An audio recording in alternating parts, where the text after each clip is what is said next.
Well, I've decided I'm going to go ahead and do the first part of this video up to the 1970s, and the next part is going to be the 1980s up to today, the 21st century. So, as I was saying, I got a few more movies I want to highlight that I didn't mention before, some westerns that I've seen that I love, that I know were quite popular from this time. The Wild Bunch is definitely a classic. Highly recommend that one. A real solid ensemble western film. Definitely recommend. Had some of the best actors of the time, along with How the West Was Won. Though it is really, really long, I'd highly recommend it. It is definitely well worth a watch. It truly encapsulates everything great about the western genre, and I would recommend it if you like westerns to watch it. It's amazing. But yeah, moving on to some other movies. I just noticed that this was when the Adam West Batman movie came out, so I'm gonna highlight some of those because those have been some popular films, and one of them definitely making an impact on a particular genre and showing how far a particular genre can go. But we'll get to that when we get to the 21st century. Anyway, guess I'll highlight some Oscar winners from the time. Butch Cassidy and the Sundance Kid was one of them. Absolute classic, another great western. Love how it balances comedy with the western, and Paul Newman and Robert Redford are one of the greatest duos in cinematic history. I feel they really only have been matched by maybe frickin' Leonardo DiCaprio and Brad Pitt in Once Upon a Time in Hollywood. And maybe some MCU duos also, like RDJ and Chris Evans.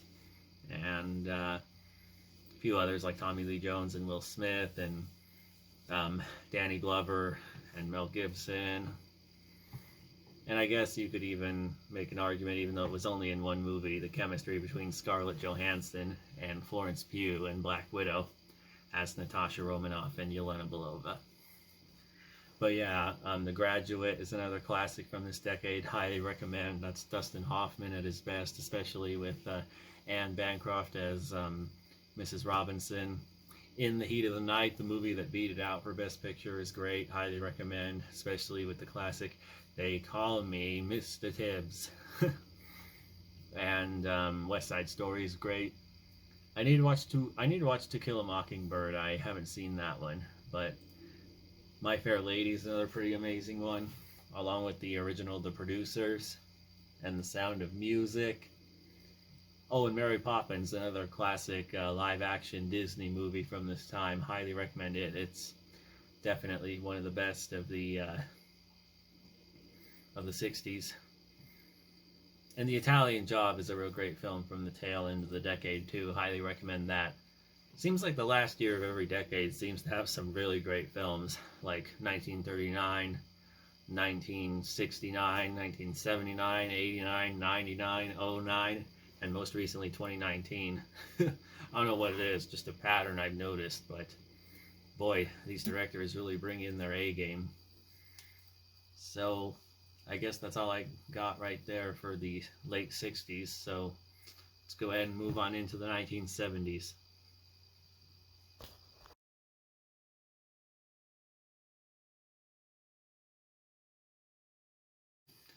Oh, and I already hinted at it, so I guess I didn't have to say much more. Psycho. That's also classic horror right there, and invented the twist, and it's such a twist that any writer, whoever uses it, always has to reference it. So yeah, Psycho's definitely a classic. And definitely from the 70s, another classic horror film too is Halloween. And yeah, I love Halloween. The movie scared the heck out of me before. But yeah, this decade, wow, the 70s, what a decade for cinema. Seems like just about every year had some amazing films released. I feel like the standout years are 1976 and 1977, though. Those years, holy shit, they were stacked. 76 had Rocky, All the President's Men, Taxi Driver, Network, good lord, there is so much in that year. It's not even funny. Same thing with 1977. It had Star Wars. I don't agree with the Best Picture winner of that year, Annie Hall. I've seen it. I think it's good, but I don't think it's that good. But and Close Encounters of the Third Kind, and some of the movies that escape me at the moment, but came out in 77 that were quite amazing. So yeah. But early in the decade was not a slouch either. 1970 had Patton be the Best Picture winner. Highly recommend. George C. Scott kills it as General Patton, and it's written by the director of the Godfather trilogy and the Godfather Part 1 and 2. Holy shit, these movies they are the quintessential mob movies, that's for sure. And their only real competition for best of the genre probably has to be Goodfellas, because Goodfellas, what Scorsese accomplished when we get to the 90s, yeah, that was something special right there. But yeah, I guess to go through it real quick, for the Bond movies of this decade, there was Diamonds Are Forever, Live and Let Die, Man with a Golden Gun, The Spy Who Loved Me, and Moonraker. Gotta say, my favorite of this decade of Bond is probably a Roger Moore movie. It's probably The Spy Who Loved Me. One that I've grown to love a little more is Moonraker, because of how it just stretched Bond to his limits, and it just really went all in there and had the right tone and everything. And even the most recent Black Widow movie made a reference to Moonraker, which makes me appreciate Moonraker even more. But yeah, the weakest Bond film probably has to be The Man with the Golden Gun. I don't think it's as terrible as it's made out to be. It has Christopher Lee in it, for God's sake. But yeah, and Live and Let Die is pretty good too, not just the song. And same thing with Diamonds Are Forever. Can't go wrong with Sean Connery Bond. But yeah, I guess going back to some earlier 1970s movies, Hitchcock is no longer a thing, as he made movies like The Birds and a few others, but he never reached the prominence he did of that before. He did make a movie with Sean Connery called Marnie, but that was it. So yeah, A Clockwork Orange did come out. Oh god, I'm kicking myself. I just realized I didn't even talk about one of the biggest sci-fi films that came out before Star Wars, 2001: A Space Odyssey. Let me just say, my god, it is a movie you don't want to watch while drunk. Oh my gosh, the visuals and the Stargate scene. Oh my gosh, it'll turn your brain into scrambled eggs. Let's just say that. Avoid doing that if you can help it, because it is just, it's crazy. But yeah, Al Pacino was another actor who came big in this decade, as I mentioned him in The Godfather. Serpico being another one of his movies. Another classic crime film that doesn't get discussed a lot this decade probably has to be Main Streets. That one's a classic too. Oh, and Dog Day Afternoon. Frickin' Al Pacino just kills it, and it's by far one of the most random films I've ever seen. But, yeah. The other big thing, too, about this decade, before the rise of sci-fi, too, is Superman was the first true superhero movie as we know it today. Released in 1978, the same year as The Deer Hunter. Another classic war film, maybe one of the best of the Vietnam War, next to the movie that came out the year after, Apocalypse Now. But, yeah. And before Star Wars, there is one underrated sci-fi film I want to highlight called Logan's Run. It has a real interesting premise on this society of people who only live to be 30, and they end up getting killed as the leaders of the society are real sick, and I guess it's their way of population control. And as for Disney this decade, there isn't much that's prominent. They made movies like The Aristocats, The Rescuers. Let's just say this definitely they weren't as successful as they were before. Though they did make Winnie the Pooh and Robin Hood, so those are pretty good. But, let's see. There were some notable horror films this decade too. The Exorcist. Holy shit, that movie is fucking terrifying. Oh my gosh, like, gotta have thick guts to watch that movie. It is terrifying, let me just say that. what William Friedkin accomplished, oh my word, it'll test your tolerance for horror. I thought I could handle horror, but it really tested my ability. But yeah, Stanley Kubrick also released Barry Lyndon besides A Clockwork Orange, another incredibly graphic film I've only seen twice. I don't recommend watching it too many times because it is just intense, and the way it looks at crime and just people who want to be evil just for the sake of being evil, oh boy.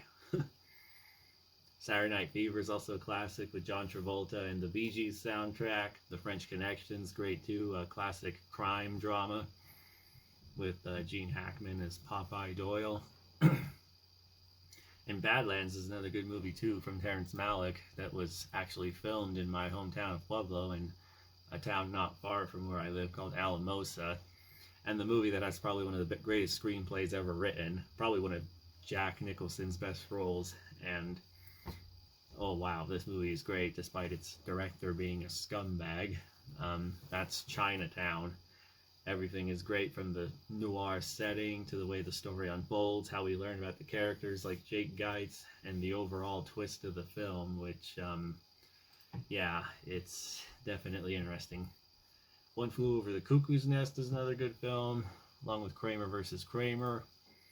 And Clint Eastwood made a pretty solid later in the decade Western called The Outlaw Josie Wales. That's pretty awesome, and kind of a nice little him being his quintessential Western self. Dirty Harry also came out this decade, had 3 movies come out this decade, with the other 2 coming out in the 80s. So those are some good movies. But yeah, guess I should stop. Oh, okay, I got a few more to highlight before I get to the big tamale of the sci-fi of the decade that I'd recommend. Soylent Green is great, has a real great twist. If you haven't had it spoiled, highly recommend. I was fortunate enough not to get it spoiled. Haven't seen The Omen, but I've heard it's terrifying, so I need to watch it. Marathon Man, real great, but holy shit, there is this torture scene that Avengers Infinity War paid tribute to, and it is freaking brutal. I don't know how they accomplished it, but it is brutal. Let's just say that.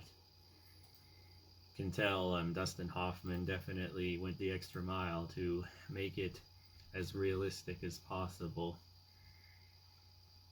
And this decade also had some Ralph Bakshi movies too, who made more adult animated films I've enjoyed, like Wizards and a few others, and one that I don't really feel like saying the name of because I feel like YouTube's gonna strike me if I say the name of it, but let's just say it's an interesting film nonetheless. But yeah, and Paul Newman and Robert Redford got in one more collaboration with The Sting that was incredible. And another movie too that came out in 1976 I gotta recommend is Carrie.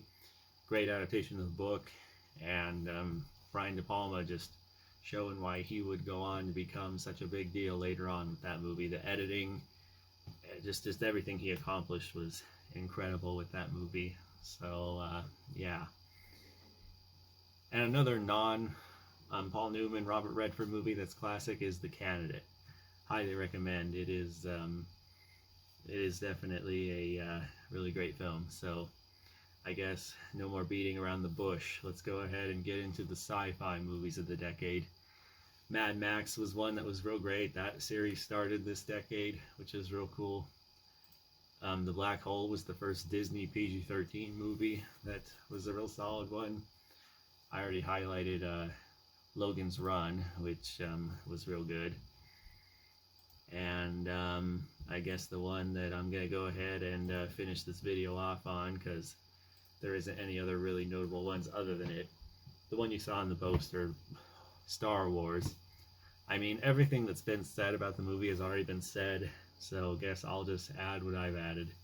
So many great things about the story. Its structure, how we don't even meet the lead character for the first 15 minutes, Luke Skywalker, how greatly written Luke Skywalker is with his character arc. And I've always related to the scene where he watches the binary sunset and we hear the classic John Williams score, and it's gone on to become the theme of Star Wars. And yeah, just quintessential movie magic. And even though my relationship with George Lucas is kind of iffy, I mean, I give him credit for creating Star Wars. He did come up with the characters and whatnot, but the things we know and love about the story really came from other sources. He even admitted to being inspired by Flash Gordon and the comic book Valerian, and some other sources too. I think even 2001: A Space Odyssey, he admitted. But he did do enough to make it his own, so I'll give him credit for that. And definitely with lightsabers, there was nothing like that in Star Wars before. And having John Williams work his magic, I mean, if you listen to most scores of 70s sci-fi films, they sound all electronic and they make these sounds like sounds like a cat. But yeah, there are all these electronic noises, so that was a good way to stand out from the crowd. And let's just say that started the sci-fi boom, and I still feel like we're feeling it. It hasn't really ended. It's just taken different forms over the decade and been mixed and matched with others, from action to now superhero and also action. But yeah, also the great villain of Darth Vader, one of the best villains in cinematic history. Launching Harrison Ford's career too, that helped. And yeah, also the many great ways he's able to keep the Star Wars movies having similar plot elements and whatnot, but still feeling fresh enough to make each movie its own. And probably one of my favorite quotes of his that I like to say a lot, and definitely fits with Black Widow in the MCU. He said, "It's like poetry. It rhymes, every stanza." And I guess on that note, that's part one to this video. So thank you for sticking around for this. Up next will be the 80s up to the 21st century. So like, comment, subscribe. Peace.